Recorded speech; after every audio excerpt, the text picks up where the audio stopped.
Hello everybody, welcome back to my channel. Today I have a very exciting video for you. So we're finally going over a new rune. It has been a very long time since I have done this, and we do have a very exciting one to talk about today. So today, of course, we are going to be talking about the Rune of the Lost Soul. This thing is a king when it comes to DPS. So right off the bat, you're probably wondering, well, how do I get it if it is so good?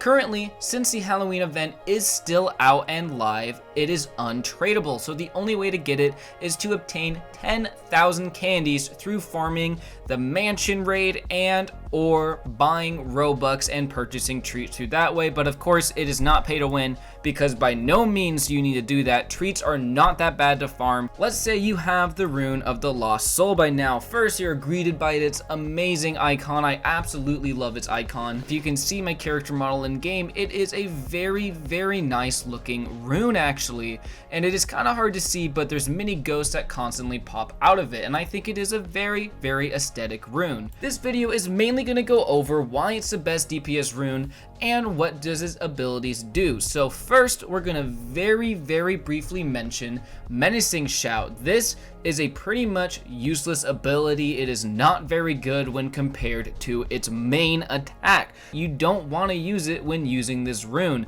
It pushes away enemies, it does some damage, that's about it. But the main reason why this rune is so hype and good is because of its flurry conversion. What does it do now?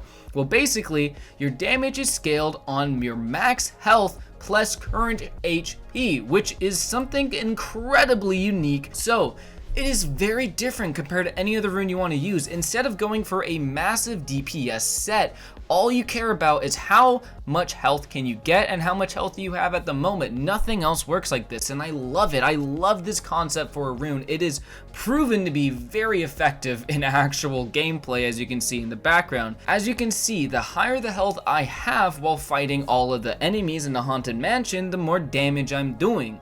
And basically, what you want to do for this loadout is obviously you're going to be using Flurry, because why else would you use this rune if not for Flurry?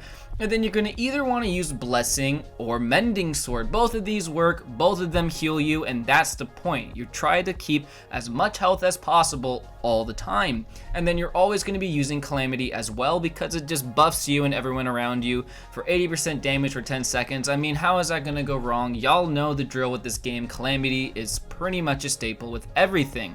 Anyways, before I ramble on for too long, I'm going to go over the best gear set to use when using this rune. So the best gear set you can use is your highest DPS weapon, and then the best ring is going to be the Gauntlet of Anticipation, because it gives you 750,000 HP, and then of course you're going to be using the Pendant of Gravity with that 1.3 million HP, and then you're going to also be using the Forceful Raiment with that 1.2 million HP points. This just gets you so much health, but it does kill off your speed quite a bit. So to counteract this, the new Jacko Cape that came out, it is still currently available to get for only 550 treats. It is super cheap. The Jacko Cape is fantastic with 15 speed and 1.5k HP, and overall, I only have a level 100 pet, I get 51.8 million health, and my average Flurry with Calamity does 8.8 billion. And the best part about Flurry is it recharges in only 1 second. It is the ultimate epitome of spam. What the Soul Rune reminds me the most of is the really old OP Striking Rune, when that thing used to be OP with Pierce. There's like a 1 second, 2 second cooldown. This thing is basically the same presence. The main downside, and pretty much the only downside to this rune, is you have to be incredibly close to the enemy to use it. So if the enemy is spamming close range attacks, you kinda die unless you have allies to heal you. So is this rune solo great? If you're good, yes, it can be, very tricky to use, but in a big team, this is by far the best thing to use. This rune is prime, very good in a big party. So I do plan to make an EOT updated video eventually, but if you guys remember my very old EOT guide from the summer, basically what the strategy was you'd have 2 egg or protector runes, you're gonna have 2 healing runes, a party rune, and then everything else was Snow Angel. Well, nowadays, essentially what you're doing, it's almost the same thing.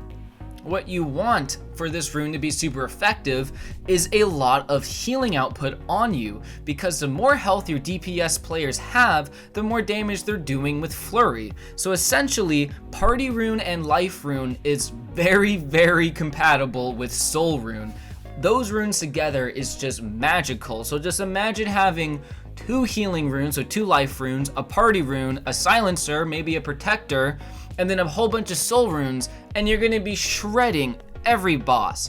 The protectors are gonna keep that shield on you so you don't take as much damage. The life runes are gonna keep on mending and blessing you so you get healed. The party rune is not only gonna buff your damage, but is also gonna heal you, and then it's just, as you can tell, it is amazing. On paper, that team format is amazing. So basically, to summarize this video, or basically to summarize what we talked about so far, get the soul rune before this event ends. So in theory, once the Halloween event is no longer out, there will be trading with them, and I have no idea if this is going to be a mega valuable rune like the solar rune was in the Snow Angel, or if it's going to be more common, since it seems to be somewhat of a staple of the current meta of the game. Anyways guys, that is my review of the Rune of the Lost Soul. Comment down below what other kind of videos you guys want to see me make, and I do want to cover other new things that have come out in this game, but it might take me a little bit of time to obtain all the new items.